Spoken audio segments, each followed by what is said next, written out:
우리는 고대 이스라엘 나라의 그 정치 체제를 두 가지로 나누어서 볼 수가 있는데, 한 가지는 왕정 체제고 한 가지는 신정 체제 또는 하나님의 종이 다스리는, 하나님을 대신해서 다스리는 이런 사사제, 이런 제도로 우리 나누어서 생각해 볼 수 있을 것입니다. 먼저 우리가 그 왕정 체제를 생각해 보면 그 통치 방식이 무엇이냐면, 왕의 뜻대로, 왕의 마음대로, 왕의 유익을 위해서 특별히 이제 귀족층들이 주로 주도하는 그런 정치 형태였습니다. 이제 그런 그 방식으로 백성을 다스리는 거죠. 그래서 자기 마음에 좋은 대로, 자기 뜻대로 다스리는 겁니다. 그래서 이 사사제도와는 다른 점이 왕이 주인이 되는 그런 나라가 이 왕정체제라고 볼 수 있습니다. 우리가 예를 들어서 아합 왕 같은 경우나 또는 그 밖에 여로보암 2세 또 뭐 그 밖에도 아달랴 왕 같은 사람이 하나님을 완전히 무시하고 자기 뜻대로, 자기 마음에 들면은 좋아하고 자기 마음에 안 들면 아무리 하나님의 그 통치라도 싫어하는 그런 그 통치가 바로 이 왕정체제라고 보면 되겠습니다. 근데 이제 그 특징적인 것을 보면 무엇이냐면 불완전합니다. 사람은 미래를 알지 못합니다. 그리고 자기가 하는 일이 이게 잘한 일인지 잘못한 일인지 이런 것을 확실히 알 수가 없습니다. 그리고 자기는 잘한다고 했지만 자기가 생각하지 않았던 여러 환경들 때문에 커다란 문제가 생기는 경우가 허다하게 많이 있습니다. 우리는 역사 속에서 그런 여러 사람들을 바라보게 되는데, 우리가 생각하기에는 그 사람이 다른 사람들보다 굉장히 똑똑하고 또 여러 가지로 잘 하는 것 같은데, 그 뒤에 모든 일을 다 마치고 왕을 마치고 대통령을 마치고 국무총리를 마치고 또 여러 가지를 마치고 나서 그 사람이 처벌을 받는 것을 보면 우리가 생각하기를 저런 정도는 초등학교 아이들도 머리가 그 정도는 돌아가지 않을까 하는 일들을 몰라요. 그러니까 그렇게 많은 그 재능을 가지고도 자기의 앞날에 대해서 모르는 게 사람입니다. 그러니까 그런 그 특징적인 특징을 가지고 나라를 다스리니까 굉장히 불완전하죠. 자기 자신의 앞날도 저는 예측할 수가 없습니다. 지금 자기는 잘 하느라고 했는데. 그리고 이제 특징적인 것이 있는데, 그건 뭐냐면 하나님께서 전혀 그 길을 인도하시지 않는다는 것입니다. 보호하시지도 않고 인도하시지도 않고 뜻을 전달하시지도 않고 하늘의 문이 닫혀있는 그 제도가 왕정제도예요. 그러다 보니까 여러 가지 어려운 일들을 만나지 않을 수가 없습니다. 보호자가 없으니까 말이죠. 인도자가 없으니까, 도와줄 사람이 없으니까 사람은 불완전한데 그렇게 할 수밖에 없습니다. 그러니까 결과적으로 보면 왕정체제는 소망이 없습니다. 앞으로 이 왕의 말을 잘 듣고 100% 왕의 뜻대로 살아가면 뭔가 우리가 영적으로 육적으로 소망이 있어야 되는데 소망이 없습니다. 어떻게 되는지도 알 수 없고 소망도 없습니다. 그리고 이 왕정체제의 특징은 뭐냐면 일이 성공하고 실패하고 시작하고 끝하는 모든 것들이 다 자기가 해야 돼요. 시작도 자기가 해야 되고 성공과 실패 모든 책임도 자기가 져야 돼요. 근데 사람은 불완전하죠. 근데 시작도 끝도 성공과 실패도 사람 보고 다 책임지라고 하니까 어떻게 책임질 수 있겠습니까? 책임질 수 없지요. 참 힘들고 어려울 수밖에 없다 하는 것입니다. 그래서 이제 그러한 그 왕정체제의 문제점은 뭐냐면, 왕이 이렇게 제대로 잘 서 있으면 되는데 왕이 왔다 갔다 한다든지 왕의 마음이나 왕의 행동이나 왕의 삶이 온전치 못하면 온 나라 백성이 다 문제가 생깁니다. 다 뒤집어지고 멸망하고 부패할 수밖에 없습니다. 다윗 왕처럼 이렇게 신앙이 굳게 서 있으면 괜찮은데 그렇게 서 있지 못하고 왔다 갔다 하면서 신앙적인 사람도 아니고 불신앙적인 사람도 아니고 이렇게 때로는 회개했다가 때로는 자기 마음대로 살았다가 아합 왕처럼 그렇게 하니까 어떻게 종잡을 수가 없어. 그러니까 그 사람 따라가다가 나라가 큰 문제가 생길 수밖에 없다 하는 것입니다. 그래서 흥망성쇠를 거듭하다가 결국 이 땅에서 사라지는데 그 시간이 그렇게 길지가 않아요. 왕정체제를 보면 거대한 나라들이 그렇게 오래 가지 않습니다. 우리가 그 북왕국 이스라엘 나라도 불과 300년 안 되는 250년, 남왕국 유다도 거의 그저 350년 이 정도밖에 지나지 않습니다. 그러니까 우리는 그 중국 역사에서도 그런 걸 많이 보는데 강력한 나라를 통치하고 있었던 그런 나라들이 사람이 다스린 나라가 불완전하기 때문에 오래 가지 않습니다. 여러분 중국의 그 진시 황제가 다스렸던 그 진나라도 3대를 더 이상 내려가지 못했어요. 그 밖에는 여러분 그 수나라도 마찬가지 수나라도 3대를 못 내려갔고 당나라도 그렇게 화려한 그 당나라도 그저 오래 가지 못했어요. 제일 길게 간 중국의 그 나라가 뭐 그 원나라 아니면 그 청나라 한 300년 흘러갔던 시간으로 보면 끝이 났습니다. 사람이 다스리는 나라는 바로 이런 나라인 것을 우리가 알 수가 있습니다. 그런데 이스라엘 나라의 그 고대 사회에 있어서 그러면 사사가 통치했던 그런 시간은 어떤가?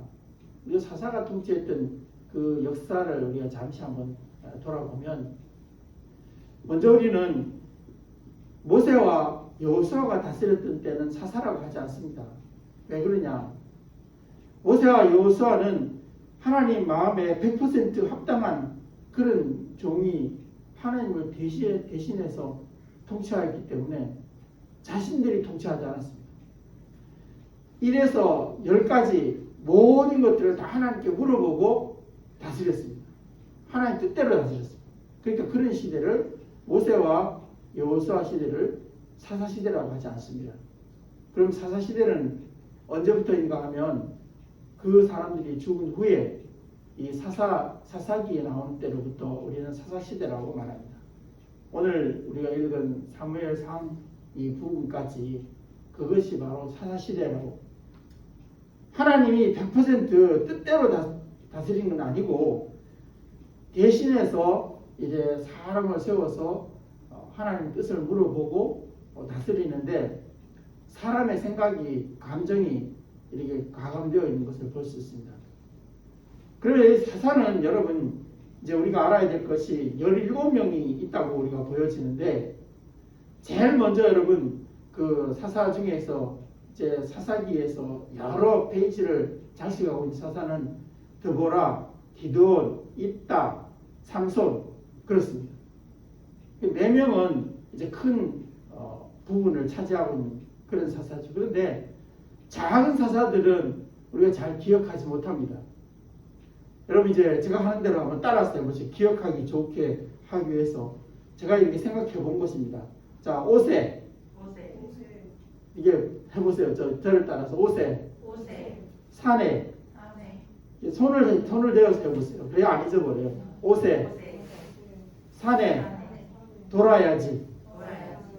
이러면 안 잊어버리겠죠. 아비삼. 이렇게 하면은 9명의 사사를 다 배울 수 있습니다. 자, 오세 하면은 온니엘과 에훗, 그 다음에 산에 하면 입산과 엘론, 그 다음에 돌아야지 하면 돌라와 그 다음에 압돈, 그 다음에 야일, 지는 없습니다. 그러니까 우리가 하기 쉽게 하기 위해서 이렇게 생각을 했습니다. 그 다음에 아비멜렉과 삼갈, 그게 9명이에요. 그러면 여러분 안 잊어버리겠죠? 옷에 산에 돌아야지 이렇게 하면 아비삼 이렇게 하면은 여러분이 9명의 사사를 다 외울 수 있습니다. 그리고 나머지 4명은 엘리가 제사장이었어요. 엘리가 사사였어요. 그 아들 됐던 홈리와 비느하스는 사사는 아니었습니다. 그리고 사무엘이 사사였고 오늘 그 주인공 되는 요엘과 그 아비야가 그 다음에 사사예요. 그래서 가 합쳐서 17명의 사사가 있다고 이렇게 보여집니다. 그래서 우리가 이런 사사들의 그 통치, 그것들을 우리가 생각해 보면 통치 방식은 하나님께서 이렇게 말씀하신 대로 물어서 하나님 뜻대로 이렇게 통치한다고 이렇게 되어 있습니다. 하나님이 주인으로 되어 있습니다. 그리고 이 사사의 통치는 영적인 통치였습니다. 하나님의 성령이 삼손에게 감동을 일으켜서 통치하는 그런 것처럼 기드온에게 하나님의 성령이 같이 역사해서 이루어지는 그런 통치였습니다. 그런데 이제 문제는 뭐냐면 이 사사가 감정이 치우치든지 또는 불신앙적이든지 또는 범죄하였을 때 그때는 그 모든 하나님의 영적인 그 도우심이 다 사라졌습니다. 그래서 삼손이 이렇게 범죄하고 나니까 이제는 더 이상 영적인 도움을 잃어버립니다. 머리가 다 잘리고 나니까 이제는 하나님의 능력이 그 가운데 나타나지 않습니다.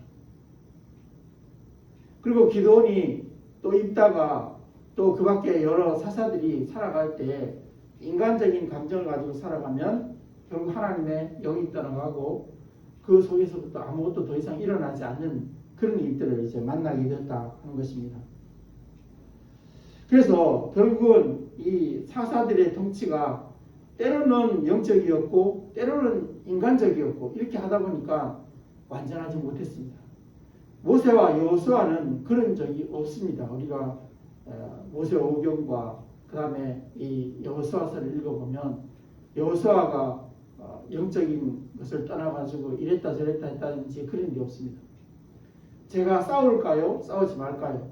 제가 이것을 할까요? 말까요? 성공하든 실패하든 일이 잘 되든 못 되든 항상 하나님께 기도하면서 그리고 그 응답에 따라서 행동하는. 그러니까 아무런 착오가 일어나지 않았는데 이 사사시대에 와서는 착오가 일어났죠. 그래서 여러 가지 많은 문제들을 야기시켰던 것을 볼 수가 있습니다. 그래서 이런 그 사사시대의 특징적을 보면 하나님의 통치는 완전한 통치였습니다.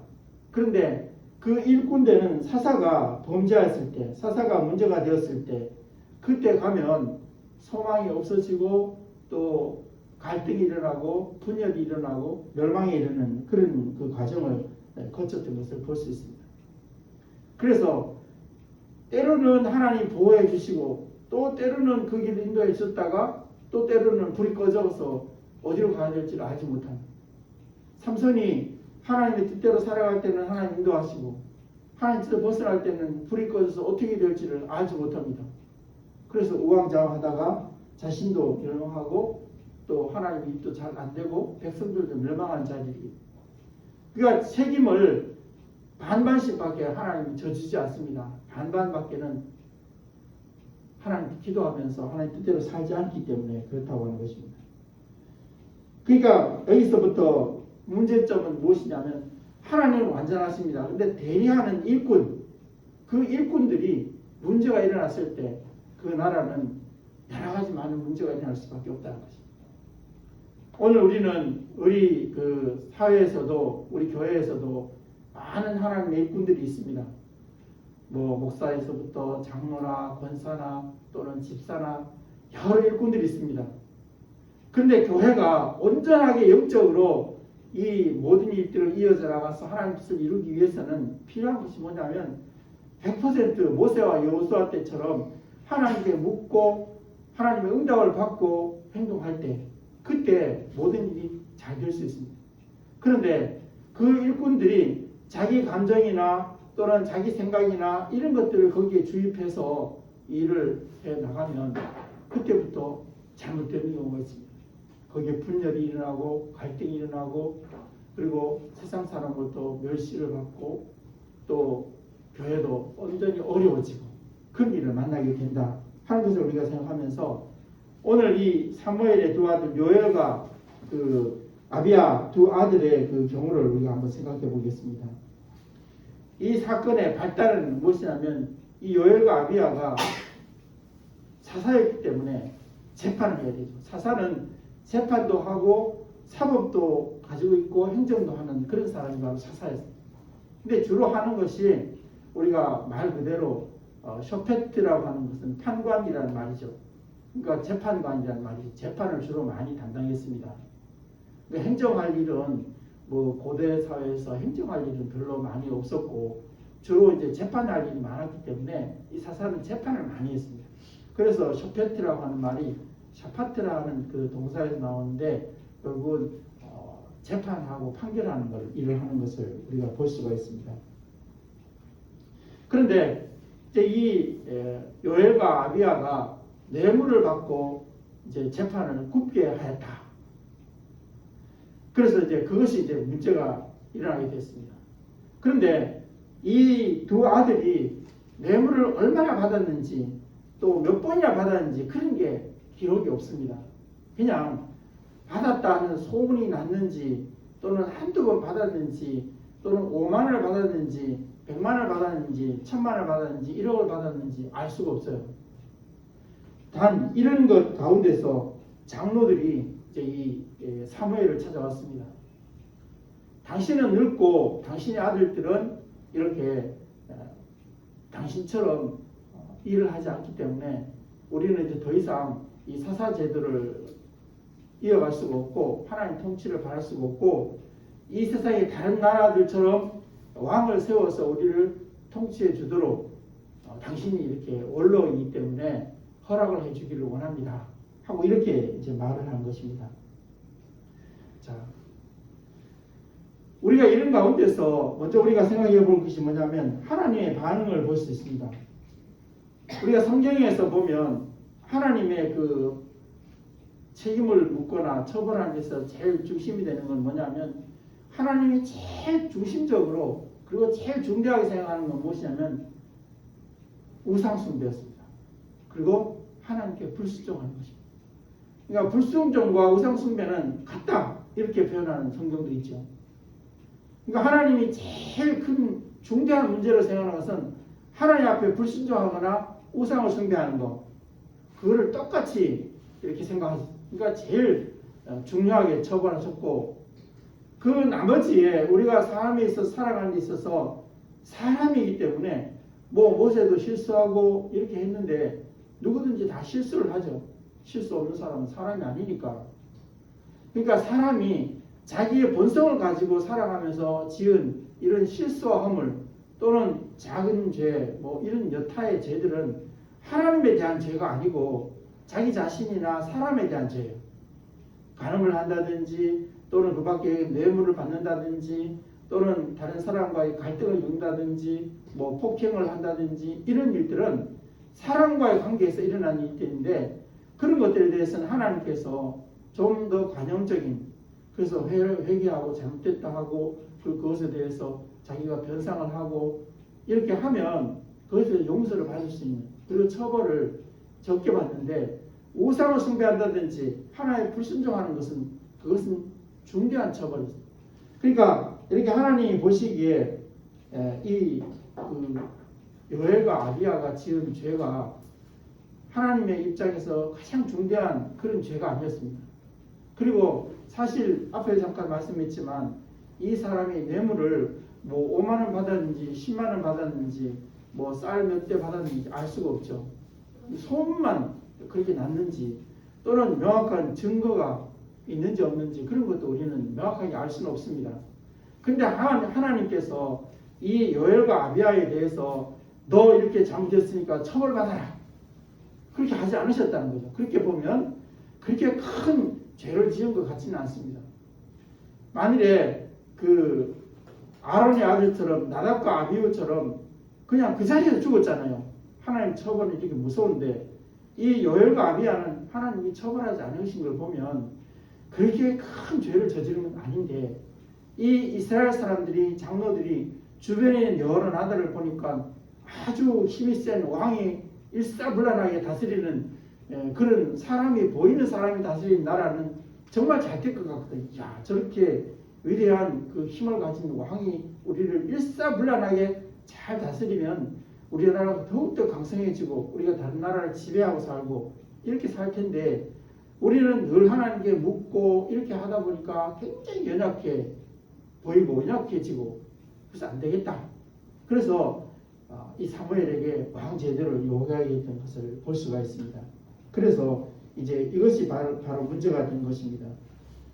근데 이제 우리가 이 이스라엘 장로들의 그 허물이라고 하면 허물인데 어떤 생각을 해야 되면 우리는 하나님의 이름으로 세워진 하나님의 백성, 교회라는 것은 주님을 왕으로 섬기는 사람들의 모임입니다. 주님이 없이는 안 됩니다. 신앙적인 것은 안 되고, 영적인 것을 따라하면 안 되는 사람들이었습니다. 이스라엘도 마찬가지였죠. 그런데 그것을 떠나서 세상의 왕 제도를 이렇게 해달라고 이렇게 부탁하는 자체가 그것이 잘못된 것입니다. 그러면 아예 세상 나라로 갔어야 되는데 이스라엘이 하나님도 섬기고 세상도 섬기겠다 하는 그런 뜻이었기 때문에 가장 큰 문제가 생기게 된 것입니다. 그러면 어떻게 됐습니까? 지도자에게 문제가 생겼으면 그러면 제일 먼저 해야 될 것이 뭐냐면 기도였습니다. 하나님 뜻을 물어야 됩니다. 그러고 나서 하나님의 응답이 있으면 그것에 따라서 개혁을 시도해야 되지.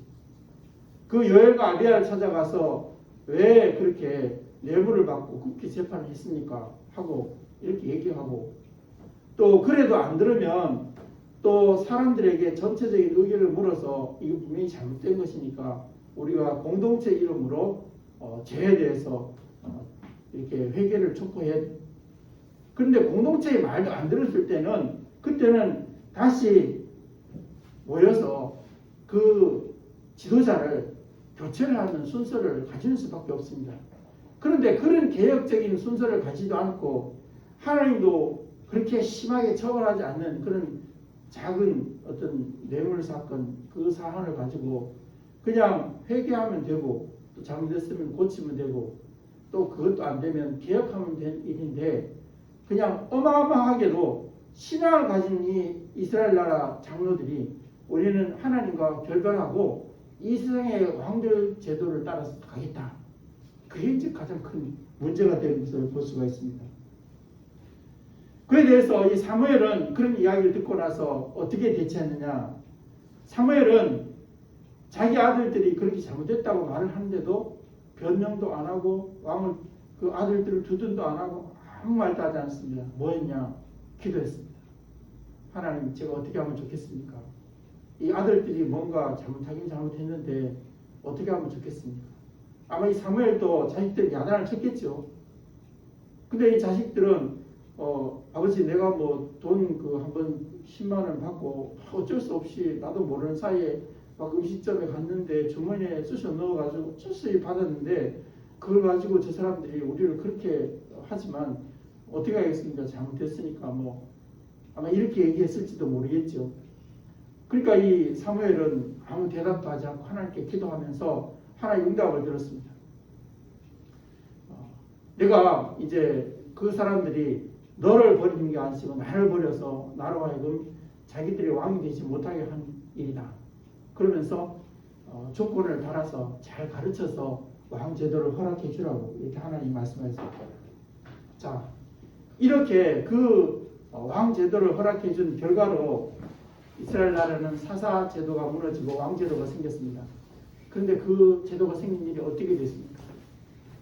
그 제도가 생길 이래에 이스라엘 나라는 남북으로 분열되고 그 결국 200년, 300년을 지나다가 아수르와 바벨론에게 721년 또 580년에 무너지고 다시 이스라엘이 1948년에 세워질 때까지 수천 년 동안 다시는 나라가 없어지는 그런 일들을 만나게 되었다는 것입니다.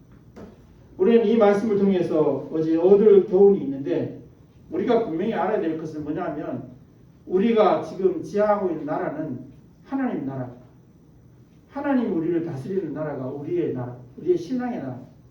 그러니까 우리는 하나님을 떠나서 뭔가를 해보겠다 하는 생각을 하면, 그러면 신앙을 포기하면 됩니다. 근데 신앙을 가지고 있다면서 하나님을 나의 주인으로 왕으로 섬기는 것을 거부하면 그런 말이 안 됩니다. 앞뒤가 안 맞는 말입니다. 그리고 우리는 이제 두 번째로 생각해 봐야 될 것은, 앞에 있는 그 일하는 일꾼들, 지도자, 이런 사람들이 잘못을 저질렀을 때, 그랬을 때 우리가 어떻게 대처해야 되냐? 제일 먼저 해야 할 것은 기도해야 됩니다. 기도해서 하나님의 응답을 드려야 됩니다. 그리고 누가 보더라도 명확한 그런 증거를 가지고 있어야 되죠. 그저 어쩌다 잘못해가지고 감정에 휩싸여서 이 사사가 돈을 10만 원 받았다고 해서 무조건 너 그만두고 가라고 이렇게 하는 것은 너무 억울하지 않습니까? 그 전에 삼손 같은 사람은, 그리고 그보다 더 엄청난 일을 다 하고 살았는데, 그런 사람은 그러면 어떻게 죽어야 되고 마땅한 그런 일을 하고 살았어도 그냥 사사로 살았어요. 그런데 얼마간의 뇌물을 받고 재판했다고 해서 자기는 실수가 없는 사람처럼 막 그렇게 하나님을 배반해버리고 세상을 향해 갈 수는 없는, 교회에서 일꾼이 일을 하다 보면, 일을 안 하면 갈등도 없고 잘못도 없어요. 가만히 있으면 무슨 문제가 있어요. 일을 하다 보니까 여러 가지 사람이 불완전하기 때문에 일을 하다가 어려운 일을 만날 수 있습니다. 그때 우리가 해야 될 것은 먼저 기도하고 하나님의 응답을 듣고 그 사람에게 회개를 촉구하고, 그게 명확하다면, 명확한 증거가 있다면 회개를 촉구하고, 그래도 그 사람이 말을 안 들을 때는 같이 공동의회, 공회에서 모여서 그 일에 논의를 하고, 그리고 재차 그 사람에게 이거 잘못된 것이니까 회개하십시오 하고 회개를 촉구하고, 그래도 안 될 때는 그때는 할 수 없이 다른 사람으로 교체하는 개혁 일을 시작할 수밖에 없습니다. 우리 그런 절차를 밟지 않고 우리는 신앙은 가지고 있지만 하나님 통치는 싫고 우리가 이렇게 살아가겠다 해서는 안 되는 것입니다. 오늘 이 요엘과 아비야 사건을 통해서 이스라엘 장로들이 잘못을 저지르고 인해서 이제 하나님과 완전히 결별하게 됐고, 결국은 721년 또 586년에 이스라엘 나라가 멸망되는 큰 일을 만나게 되었습니다. 우리 교회는 우리의 그 여러 가지 일들을 잘 고려해서 모든 일에 기도보다 앞서는 안 되겠다. 그리고 먼저 우리는 절차를 밟아서 개혁적인 방법으로 우리 일들을 잘 고쳐 나갈 때 교회가 더욱 든든히 서가고 하나 될 수 있을 것입니다.